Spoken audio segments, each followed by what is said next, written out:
we're looking for a liver. It's gonna be in here.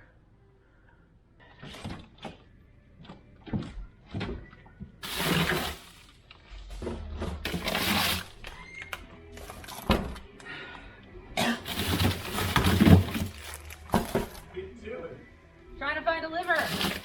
Like having to pull everything out. So I think it's like on the bottom. Yep. Found liver, but it also has a heart in it. And it is... I found it. Matt found the liver, and it has a heart in it. And it is from one of the button bucks we got over Thanksgiving break. So I'm gonna use the liver for pills. And Matt's gonna be using the liver... Oh wait, no, 1028. This is the button buck that Matt caught. I wasn't with him that day. And he's gonna fry up the heart into something yummy as well. So. Dirty rice, maybe? Ooh, yeah.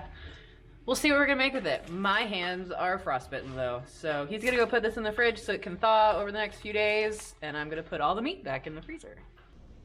Took a while, about 3 days. The liver is all thawed, however, and I'm just going to clean it up a bit before throwing it into our blender. I want to cut away anything that kind of looks like this, just because you don't need it and it's some extra stuff, and clean it as much as you can. There is skin around the liver, but because we're blending it and everything, you don't need to worry about really cutting that off. Just get rid of some of the tendons or anything kind of like that. All cleaned up. I'm just going to cut them in half. The blender we use is really high powered, so it can break through just about anything, but if you're using kind of a blender or food processor that maybe doesn't have as much power behind it, you might want to think about cutting them up into cubes or smaller, just so that you don't have to worry about it bogging down or breaking or anything like that. I'm going to put it on the smoothie setting because that's basically what I'm going for, is a liver smoothie.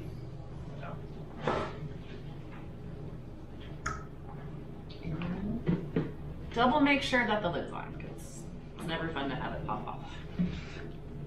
Hold it down, even.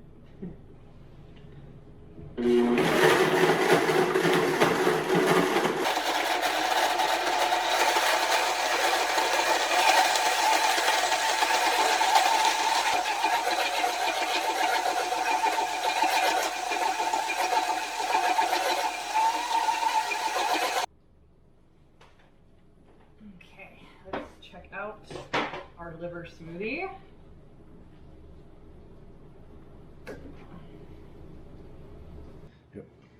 So, like I said, a smoothie. So now we're gonna get the dehydrator to replace the blender in a snap. Okay, so with the dehydrator, a lot of the time you will just see them like this, because that is for the airflow to go through anything, fruit, meat that you're dehydrating. However, a lot of them will come with a little plastic silicone sheet, and that is for making stuff like this, where you have purees like fruit leather, or you need to just dry something out that's liquidy. You get me a spatula. So I'm gonna do about a quarter of what's in the blender, and then just kind of see how thin I can get it, because the thicker it is, the longer it's going to take. However, if you have too much, it might start to spoil before it actually starts to dehydrate. So you definitely want a thin layer. Part of me is like, oh, it's red velvet batter. One done. The dehydrator we have came with 2 of these, so that has been nice. Super gelatinous, so it's like hard to spread. Because like you'll go to spread it and then it wants to like come back together. There are 2 sheets of pureed liver. So we're gonna get the dehydrator and just kind of start stacking them. So the biggest question you might have on your mind right now is, why did we not kind of boil them a little bit or cook them prior? We're making these into liver pills for liver supplements because they're super high in iron and other types of nutrition and copper.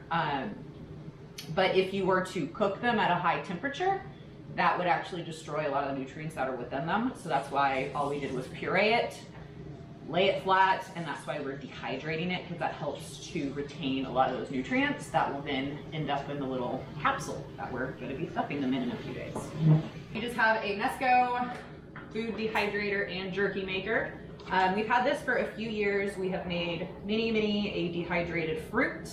We've made fruit leather. We have made some jerky sausage sticks before. It hasn't failed us. It's actually very quiet as well, which is nice, and it was super affordable, which is also always nice.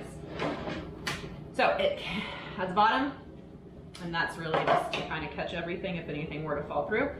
And I'm actually going to stack these in between these two just to make sure that there's no moisture or humidity forming during the dehydrating process. And should I do it backwards? Or just like this? Just like that. Okay.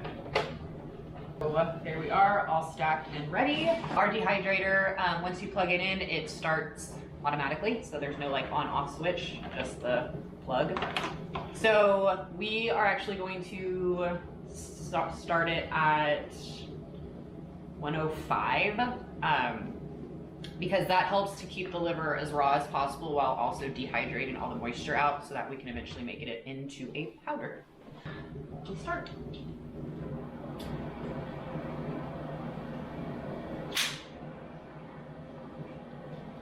See you in a few days.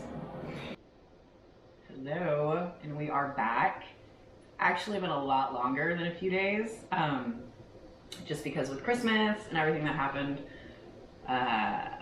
just now getting around to actually pulverizing it, but it did dehydrate. We did let it go at 105 for about 3 to 4 days, completely, and it smells like dog food, but that's just what liver smells like. So what we have are these kind of what looks like leather strip, like fruit leather strips, very very dry.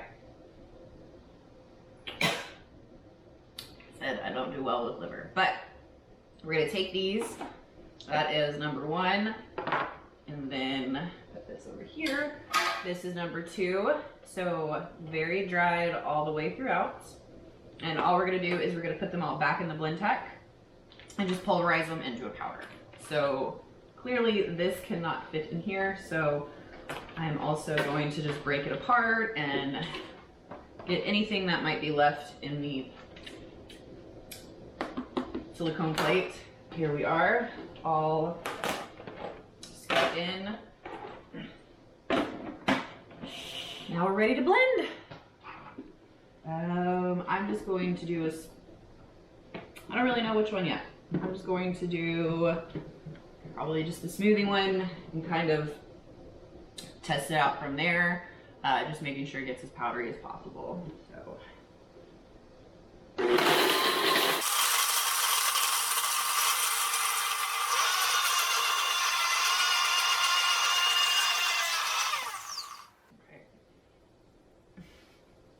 I'm gonna let it settle a bit to get all that liver powder in there. I would say it definitely worked out because it still smells exactly like how it smelled when it was raw. So that's good, I guess. Okay. I'm gonna show you the lid. This is how fine of a powder it got. And it smells like liver. That will fit in the pills that we got, so that's okay. I'm gonna put this back on carefully and try to knock it off the top to get as much liver powder back into the blender before getting the capsules going. We have the 00 vegetarian capsules. So they're 100% plant-based, made just from vegetable cellulose. So let's open them up and see how large they are. These are the easiest to find. So this is how big they are. And you just pop it open like that. There, and then I'm going to be using the Capsule Machine, perfect for filling 00. We decided to get this one was as we were watching other people encapsulate stuff, just trying to figure out how to do it. This one seemed the easiest because it's a push down. So that was one big reason we wanted this one specifically, is you just push it down, as you can see, and it pops them all. And then you can easily pop them out without having to tap them around or anything. There are a few other ones that aren't like that, where you have to do it all yourself. But we decided that this one would be best for what we were trying to do. The tops of the capsules go on this side. Double check. We're gonna put the large part of the capsule into this thing, like so, and the top is gonna go in here. So this is this is kind of the tedious part of encapsulating, is you have to fill each one solely by itself.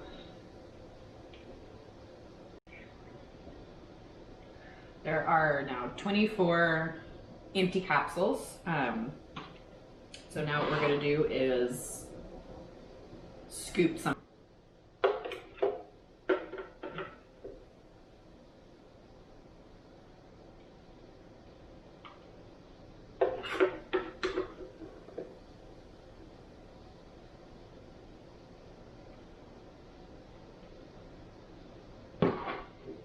And then this is the card that came with, to just kind of spread it down to make sure it fills the capsules. All flattened. Next you can take this guy, kind of pat it in some to make sure they're in there really well. And then you take the capsule, this, and then you push till it bottoms out. And then capsules hold together. And then to get them off, let me get another plate. That part right there, you just kind of do that, and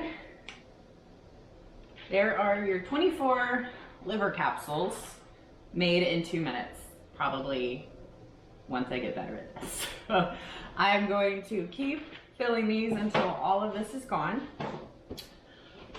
So I will check back in. So going to be done for now. I still do have some left in here, but I'm just gonna put that in a zip top bag and store it for later. I did figure out a few tricks with this guy, and so that is nice. It's you could, as one person, it's easy, but did kind of realize with 2 people, someone could be filling the tops while the other person fills the bottom and fills the powder in. But definitely quick. Probably took 10 minutes, and that was still getting used to it. But this is how many have been made so far. I've not counted them yet, but I've used about 1/4 of a bag of 1,000 of them. So my estimate is going to be around 250. The official number will be somewhere around my face, maybe on my face. But going to try one out today when I take all my vitamin supplement stuff. So pretty excited to see how it doesn't taste, because I won't be tasting it.